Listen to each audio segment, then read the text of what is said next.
Olá, gente, tudo bem aí? Sejam bem-vindos ao curso. Para quem não me conhece, sou o professor Flávio Monteiro de Barros, coordenador do curso. Nós vamos lecionar aqui, no dia de hoje, Direito Civil. Direito Civil, a parte que me compete aqui é direito de família, direito das obrigações, depois no segundo módulo, contratos e responsabilidade civil. E vocês têm outra professora de Direito Civil aqui também, que conclui a matéria.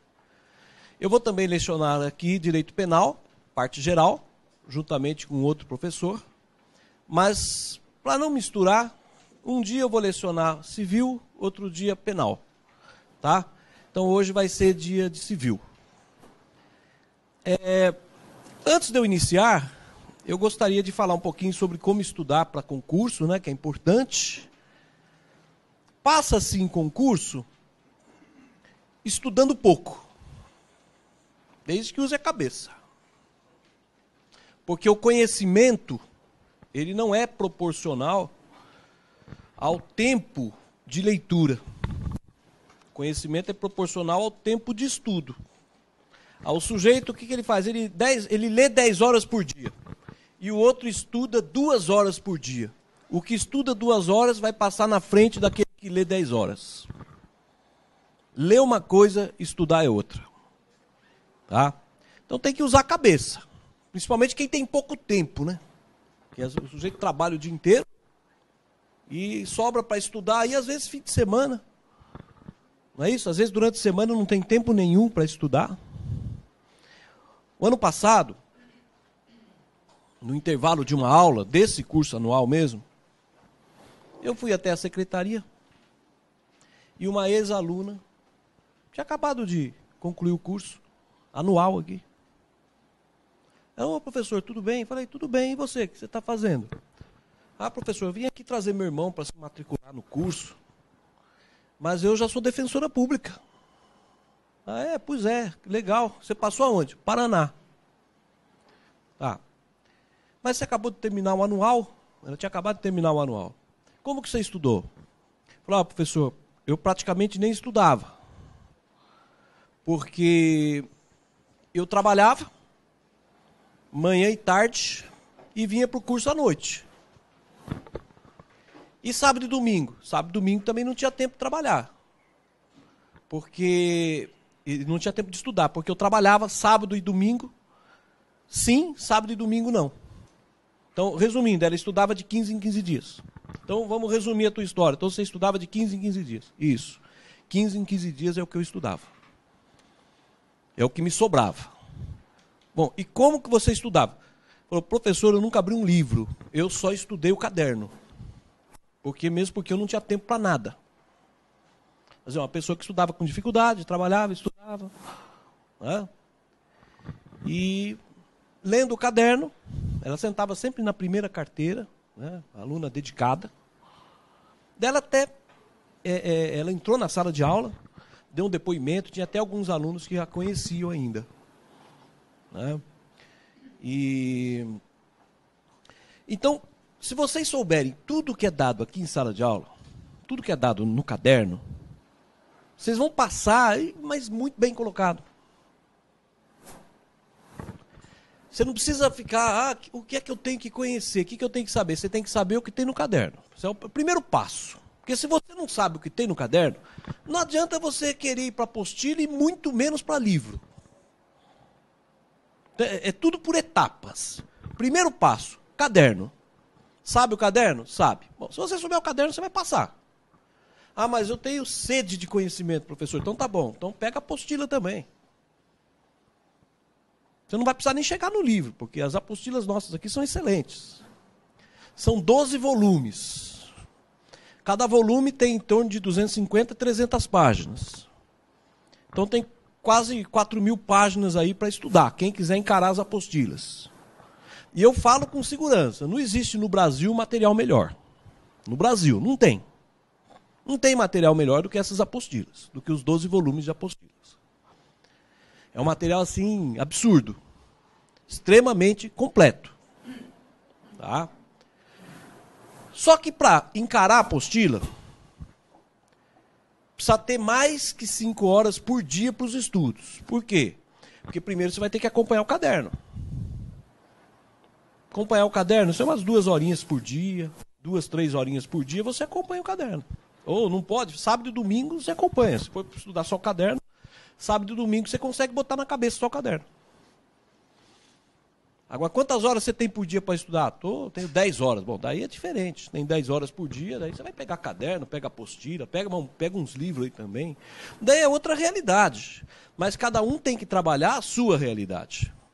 Então, qual é a sua realidade? A minha realidade é a seguinte: 1 hora por dia. Bom, então a tua realidade é 1 hora por dia? Caderno. É a única chance que você tem de passar em concurso. Foi o que aquela aluna me falou. Falou, professor, a única chance que eu tinha de passar em concurso era aqui. Porque aqui eu consegui formar o caderno, porque eu não tinha outra chance de passar em concurso. Tá certo? Então cada um vai trabalhar com a sua realidade. O caderno é o ouro. Eu dou curso aqui para exame oral também. Tem vários alunos de exame oral. Então, eu vejo as perguntas que são feitas. Está tudo no caderno. Se o aluno soubesse tudo que estava no caderno, nem soubesse uns 70% do caderno, ele já ia passar entre os primeiros colocados. Então, passar em concurso é fácil? É fácil. Se usar a cabeça é fácil. Então, primeiro, você já sabe o que você vai estudar. Estuda o caderno, se sobrar um tempo, pega a apostila. Tá? Mais nada. A não ser, é claro, leitura de código. Evidente que tem que ler a lei. Tá? Só isso. Você já não tem que esquentar a cabeça mais. O que é que eu vou estudar? Porque a função do cursinho é essa, é fornecer o material, é simplificar. Porque se for para você fazer o cursinho, mas ter que encarar os livros, então fazer cursinho para quê? Fica em casa, fica lá, estudando pelos livros. Passa também, só que demora mais. Entenderam? Porque você vai pegar o livro, você vai ter que ler, resumir, etc. Aqui não, aqui está tudo prontinho, é só pegar e ler. Tem que resumir, não tem que fazer nada. O teu papel é só botar na cabeça. Você não tem que preparar o material. Você não tem que preparar o material. O material é preparado por nós, professores. Teu papel é só botar na cabeça o material. Agora, se você fosse estudar por um livro, você ia ter que preparar o material. Você ia ter que ler, filtrar o que interessa, o que não interessa, fazer o resumo e tal. Aí, só para preparar o material demora. E às vezes o sujeito nem sabe preparar o material, é difícil. Entenderam? Então, o objeto do estudo aqui, o objeto do estudo, as anotações de aula, legislação, e se sobrar tempo, as apostilas. Tá certo? O corpo docente aqui é altamente qualificado, informações seguras. Aqui não tem professor que fala besteira, que ensina errado, vocês não vão ter esse risco. Aqui, vários juristas aqui dando aula, que estão entre estrelas de primeira grandeza do ensino jurídico brasileiro, lecionando aqui. Então, só para citar alguns, o Paulo Casseb, Direito Constitucional, Carlos Frederico.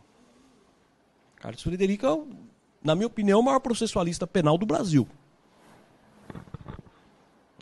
Carlos Frederico, uma cultura enorme. Tem que aproveitar a aula dele.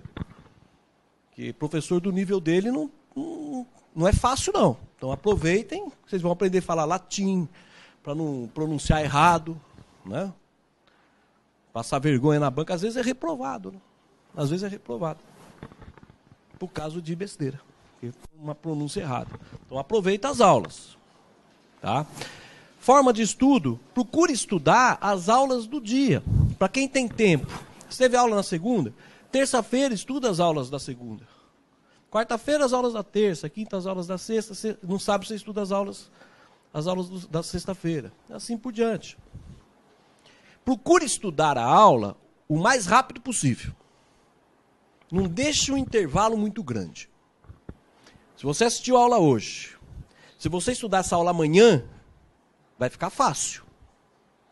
Agora, se você assiste a aula hoje, se você resolver estudar essa aula, daqui 60 dias, já vai ser mais difícil. Porque aqui em sala de aula, vocês já estão estudando. Quando o professor fala, o aluno já está estudando. Começa aqui a memorização. É aqui que começa o estudo. Que aqui tem essa pedagogia. A gente força o aluno a anotar. Isso é proposital. Isso é proposital, porque quando você anota, você já está aprendendo. Porque a melhor forma de gravar é quando escreve. Tem gente que não consegue gravar sem escrever. Então você tem a memória auditiva, você tem a memória visual, quando você lê, você tem a memória escrita. Tem gente que se não escrever, não memoriza. Então, se vocês terminam a aula, vocês já sabem o que foi dado aqui. Vocês já guardaram, que chegar no dia seguinte, bom, deixa eu dar uma lida. Como que você vai estudar? Lê a matéria umas 3 vezes, lê cada página umas 3 vezes. O tempo do estudo é 15 minutos por página. Esse é o tempo ideal. 15 minutos por página de caderno. Ah, mas o senhor está com brincadeira, eu leio uma página em 30 segundos. Então, mas aí é uma coisa. Ler é uma coisa, estudar é outra coisa. Você lê em 30 segundos, mas para você estudar, 15 minutos por página. Aí você lê, você pode formular perguntas, faça o resumo. E o segredo também, fazer revisão. Porque se você ficar tempo sem o contato com a matéria, você esquece. Então o segredo é fazer a revisão. Sempre fazendo a revisão. Reserve uma boa parte do tempo para a revisão. Tá? Então, por exemplo, você teve uma aula de direito civil aqui. Direito de família. Estudou. Semana que vem, tem mais aula? Tá. Antes de estudar a nova aula, vamos rever as aulas anteriores. Terceira semana, mais aula. Antes de estudar a terceira, vamos rever a primeira e a segunda semana. Quarta semana de direito de família. Antes de rever a quarta, vamos rever as aulas anteriores. Sempre assim. Antes de rever uma, vamos rever as anteriores. Agora, a revisão é rápida. A revisão, daí você entra nos segundos. Revisão, 30 segundos por 10 segundos por página, 30 segundos por página. A revisão é rápida. É uma batida de olho. A revisão é uma batida de olho. Agora, o estudo é lento. Estudo, 15 minutos por página. Revisão é olhar. Dá uma olhada, é só para manter o conhecimento. Entenderam? Então, veja. Em aula vocês entendem. E já iniciam a memorização. Em casa vocês memorizam, vocês estudam. E a revisão não é para memorizar. A revisão é para manter a memorização. Você vai rever aquilo que você já memorizou. Entenderam? Na minha matéria, basta anotar as aulas, que a gente vai procurar formar um caderno mais completo possível aqui. Tá? As apostilas do curso, eu que escrevi, as apostilas de direito civil também. Então, quem quiser complementar, basta, se quiser ler as apostilas, também tem um reforço lá. Tá? Mas acreditem, gente, para passar, eu treinado muita gente aí na fase de oral, e vocês pensam que esses alunos de oral chegam aqui arrebentando? Não chegam. Não chegam arrebentando, é um ou outro. É um ou outro. E, no entanto, o sujeito já está lá no oral. Está na fase oral. Nossa, está no oral, sabe muito. Nada disso. Às vezes até passa e não sabe muita coisa. A gente passou e não sabe muita coisa. Porque para passar não precisa saber tanto. Não é tão difícil. Não é porque o sujeito passou agora numa magistratura que agora ele virou jurista. Claro que não. Uma coisa é você passar no concurso, outra coisa é você ter condições de pensar o direito. De interpretar uma lei, isso é outro padrão. Então, para passar em concurso, não é difícil. E o caminho mais curto, caderno. Estudando pelo caderno, terminado esse curso, se vocês souberem o que foi dado aqui, vocês já estão passando.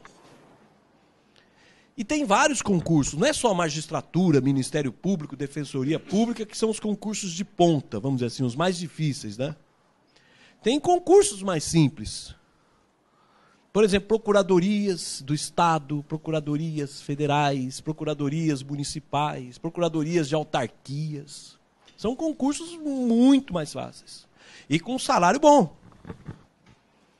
O sujeito entra aí num concurso, qualquer município, qualquer procuradoria de município é R$10.000 por mês. Qualquer procuradoria de município. Pode ser um município pequenininho.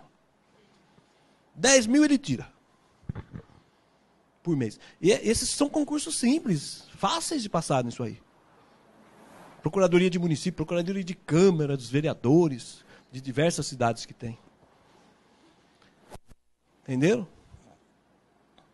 Quem depois quiser que eu faça um plano de estudo mais personalizado, mande e-mail no contato@cursofmb.com.br. E no contato, então, daí eu vou fazer algumas perguntas para o aluno e vou fazer o plano de estudo. Não custa nada, é gratuito esse plano. Tá?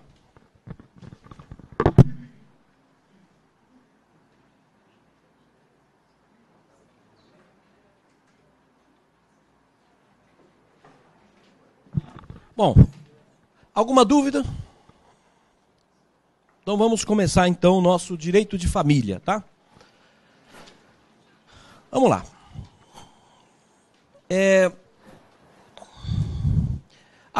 Eu vou falando, vocês vão anotando, tá? A Constituição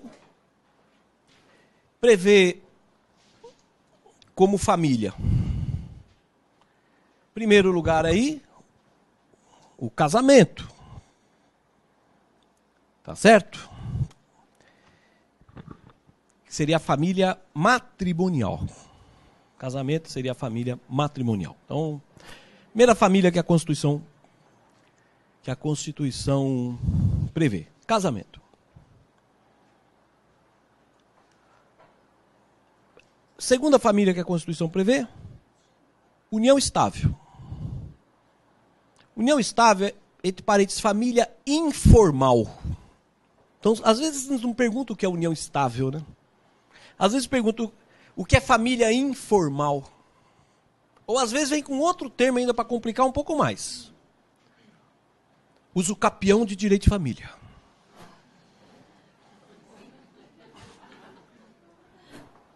É o nome da união estável ainda. Usucapião de direito de família. Tá? Isso vem do direito romano, porque lá no direito romano, só para um parênteses, não precisa anotar. Direito romano nós tínhamos o casamento a confarreácio, que era o casamento religioso, né? Tinha o casamento per scripto, que era uma espécie de casamento civil, e tinha o usus. O usus era o que seria hoje a nossa união estável, seria o casamento de fato, né? E tinha uma norma do direito romano que se o sujeito ficasse com a mulher por 3 noites, automaticamente ele caía no uso, já estava casado, era o instituto da trinoctio usurpatio. A trinoctio usurpatio era justamente o usucapião pelas 3 noites. Daí que alguns autores falam, então, isso vem da trinoctio usurpatio lá do direito romano, vem do uso do direito romano. Então, por aí o nome, usucapião de direito de família. O nome da união estável também. E temos ainda uma terceira família prevista na Constituição. Qual é? Isso, muito bem. É a família monoparental.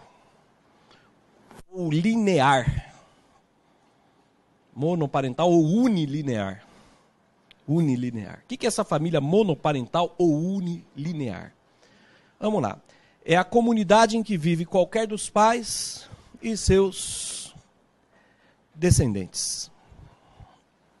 Comunidade em que vive qualquer dos pais e seus descendentes.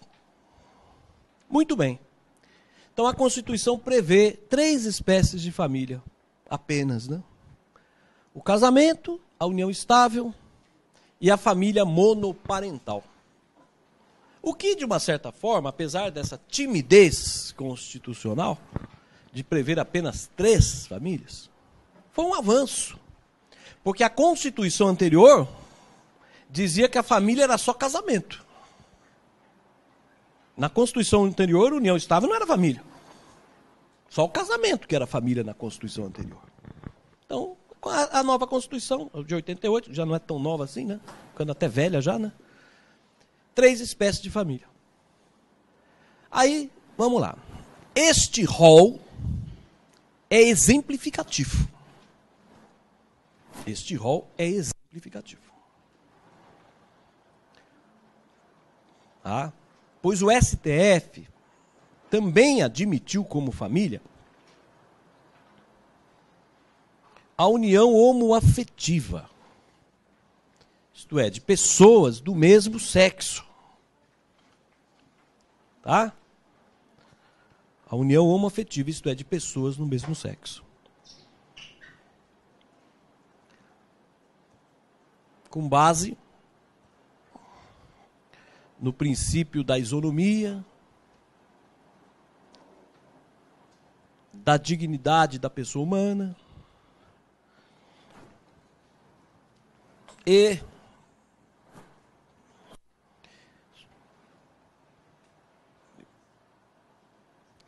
da relação de afeto.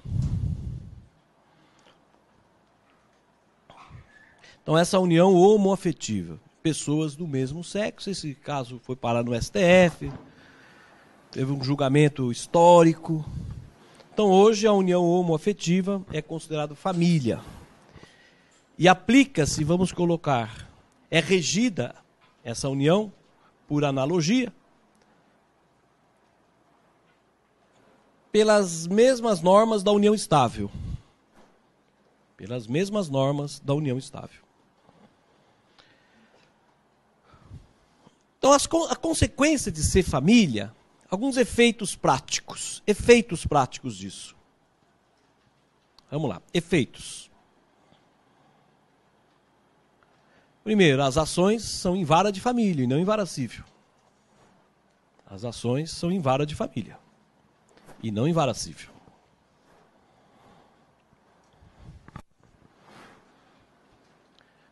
Então imaginemos, quero mover uma ação de reconhecimento de união homoafetiva. Qual a vara? De família, porque é família. Porque se não fosse família, seria vara civil. É vara de família, porque é questão de família. Um outro efeito prático. Tem regime de bens. Tem regime de bens entre os dois conviventes. Outro efeito. Direito a alimentos. Herança.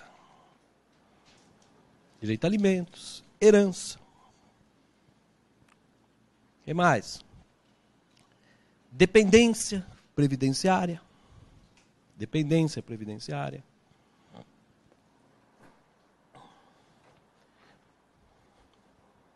Um outro detalhe. Podem adotar em conjunto. Podem adotar em conjunto. Um casal lá, união homoafetiva, pessoas do mesmo sexo, vai entrar na fila da adoção. Se cadastra e tem que ser tratado igual. Não pode ser a primeira, vamos dar preferência para pessoas de sexos diferentes. Não, nada disso. Eles vão entrar no cadastro de adoção e vão estar na fila. Eles não vão poder ser preterido. Vamos dar preferência primeiro àquele lá está casado, que é a união estável. Não, a união homoafetiva tem os mesmos direitos. Não pode sofrer discriminação.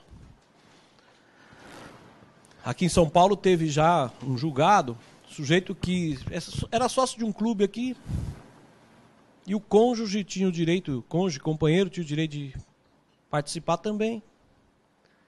Daí o clube não, negou. O sujeito entrou na justiça para botar o companheiro dele no clube também. E ganhou.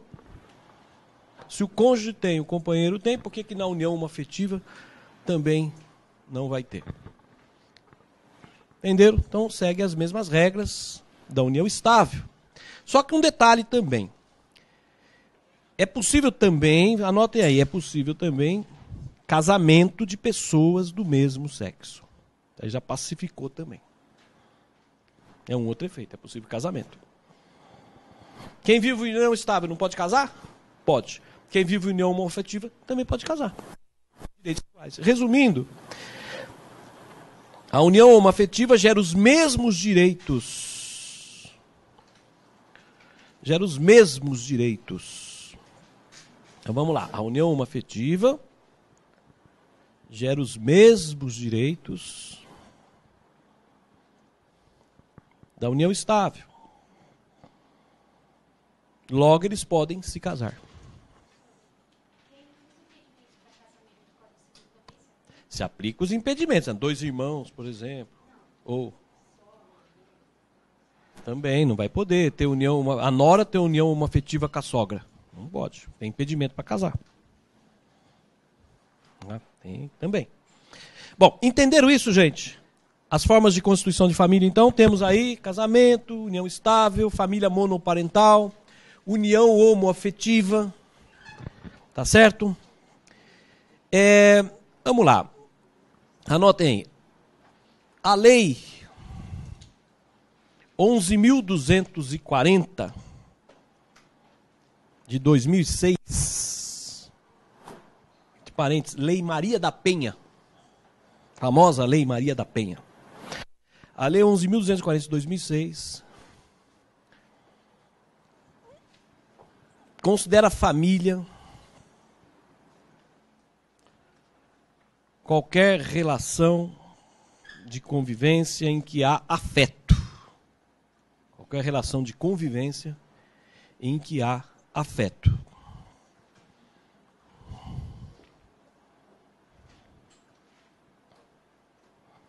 Então aí vem o seguinte, então anota aí, família eudemonista. Família eudemonista. Eudemonista. Família eudemonista. É a que decorre da convivência de pessoas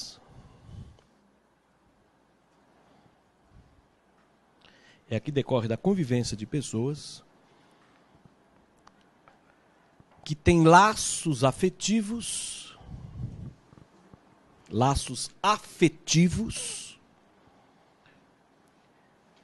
e se auxiliam mutuamente. Entre parênteses, solidariedade mútua.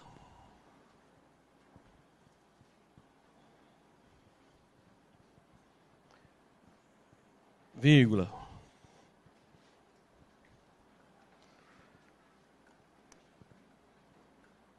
Rateando despesas, por exemplo, vírgula, por exemplo, rateando despesas.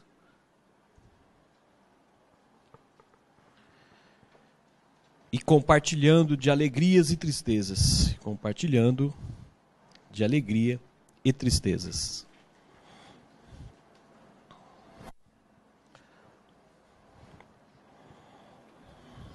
Exemplo. 4 amigos que moram juntos e se tratam como se fossem irmãos. Não é união homoafetiva, tá? Não é união homoafetiva. Eles moram juntos e como se fossem irmãos. Então, isso tem embasamento, a Lei Maria da Penha diz, irmão, qualquer compartimento em que existem pessoas e elas têm afeto, agem solidariamente, um ajudando o outro. Então, isso pode ser, a doutrina entende, a família é o demonista, então isso aí pode entrar como ação para ser reconhecido como família. Entenderam? Veja só, ainda não tem julgado sobre isso, entendeu? O que tem é a opinião da doutrina sobre isso, no sentido de que isso poderia ser reconhecido como família. A tendência é essa, né? Existe a tendência.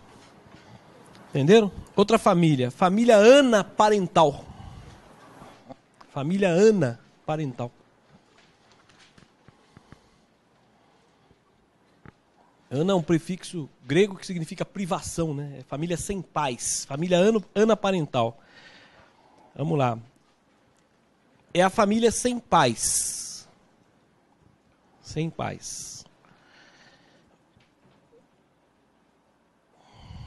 Exemplo, 2 irmãs que moram juntas. 2 irmãs que moram juntas. 2 amigas. Não é união homoafetiva, 2 amigas que moram juntas, mas não tem diferente da união homoafetiva.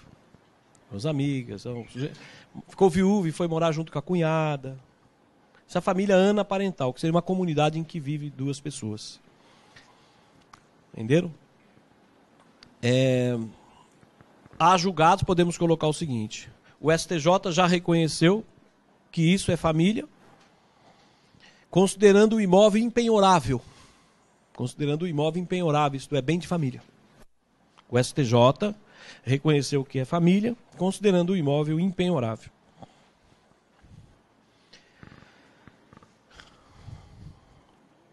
Isso já faz tempo, esse julgado, inclusive, do STJ, porque hoje nem precisa considerar o imóvel impenhorável, né? Que hoje em dia já tem jurisprudência que até imóvel de pessoa solteira é impenhorável. Não precisa nem ser família. Tem até uma súmula do STJ dizendo, ó, se a pessoa tem um imóvel, mora lá, é bem de família, mesmo sendo solteiro, sendo viúvo. Mas na época não tinha ainda essa jurisprudência e já se reconhecia. O imóvel alugado? Se ele tem só um imóvel e aluga e usa o dinheiro para pagar o aluguel que ele mora, é bem de família, tem jurisprudência dizendo que é bem de família. Tá? Vamos lá. Outra família. Família mosaico ou pluriparental. Família mosaico ou pluriparental. Família mosaico é quando há vários vínculos, é aquela que há vários tipos de vínculos, quando há vários tipos de vínculos entre os seus membros. Há vários tipos de vínculo entre os seus membros.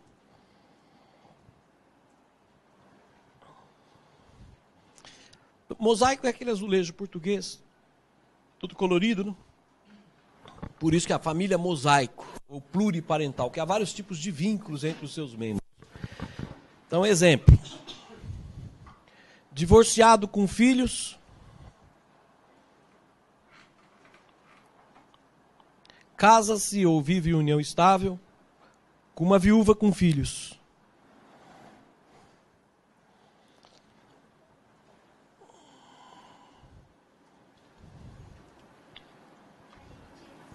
Pois não, divorciada com filhos, casa-se com um viúvo ou vive em união estável com um viúvo com filhos.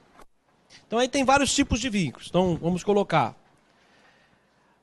Cria-se o vínculo entre ele e os filhos dela.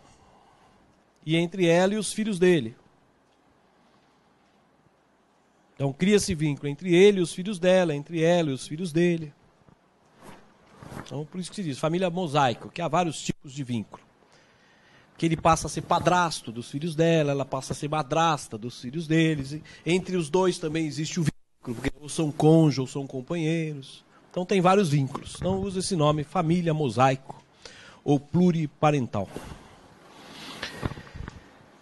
Entenderam? Então essa perguntinha sempre gosto de perguntar. O que é família mosaico? Sempre cai em concurso isso aí.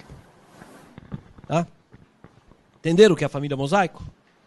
Então a viúva tem os filhos. Então ela passou a ser madrasta dos filhos do sujeito com quem ela se casou. E ele passou a ser padrasto dos filhos dela. E entre os dois eles são cônjuges. Né? Então tem tipos de vínculo. É o que se chama família mosaico ou... Entre os filhos deles, não. Não tem parentesco nenhum. Entre, vamos dizer, os filhos dela, os filhos... Em princípio, não. Em princípio, não existe esse vínculo. Tá? Vamos lá. Então, são essas espécies de família que, teoricamente, vamos dizer assim, existe já reconhecimento na jurisprudência ou boa chance de ser reconhecido, né? Boa chance de ser reconhecido. Agora, tem algumas famílias que fica um pouco mais complicado. Mas antes, deixa eu falar das famílias do ECA. O ECA, o Estatuto da Criança e do Adolescente, prevê a família de origem e a família substituta. O ECA prevê a família de origem e a família substituta. O que é a família de origem para o ECA? Vamos lá. Família de origem abrange duas espécies, tá? Então, família de origem abrange duas espécies. Primeiro, família natural. O que é família natural? É a formada pelos pais e seus filhos. Formada pelos pais e seus filhos. Então, se perguntarem aí, o que é família natural? Formada pelos pais e seus filhos. E depois nós temos o segundo tipo de família de origem. Qual é? Família extensa ou ampliada.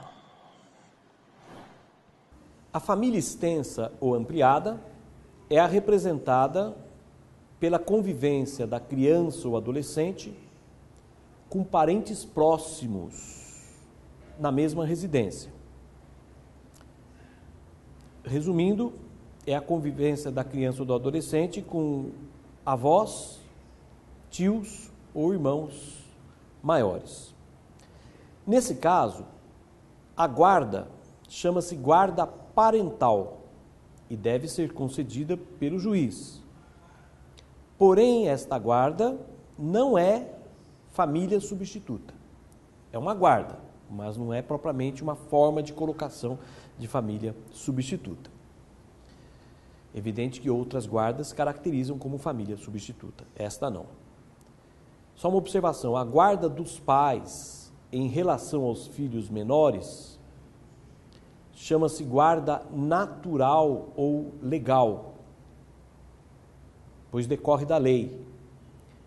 Dispensa decisão judicial. Assim, a guarda, os pais têm a guarda dos filhos menores e não precisa decisão judicial para os pais terem a guarda. Bom, por outro lado, a família substituta, ela abrange a guarda, outras guardas, né? A tutela e a adoção. Então, a guarda aqui é justamente nesse ponto que poderia ocorrer alguma confusão com relação à guarda detida pelos pais. Então, a guarda que é família substituta é a guarda que não é legal nem parental. Tá? Então, família substituta a gente tem então a guarda, desde que não seja guarda legal nem parental. Depois nós temos a tutela e a adoção. Não se adota mais no Brasil a delegação do poder familiar, que era uma quarta forma de família substituta que vigorou no antigo Código de Menores. Então, hoje, portanto, pode-se dizer que o poder familiar é indelegável. Então, não existe mais delegação do poder familiar. A família substituta é excepcional, pois depende de decisão judicial e só é possível quando for completamente inviável manter a criança ou adolescente na família de origem. Portanto, a família substituta só é possível quando ocorrer a família disfuncional, isto é, quando a família de origem for disfuncional. Em outras palavras, a família disfuncional é a que não reúne as mínimas condições morais, psicológicas ou sociais de convivência para prover um desenvolvimento adequado e saudável ao menor. Portanto, a colocação em família substituta, que é guarda, tutela e adoção, é excepcional, depende de decisão judicial, só é possível quando ocorrer a família disfuncional, isto é, aquela família que não reúne as mínimas condições morais, psicológicas, sociais, para receber a criança ou adolescente. Uma observação, pobreza extrema não autoriza a colocação em família substituta. É função do governo auxiliar essa família.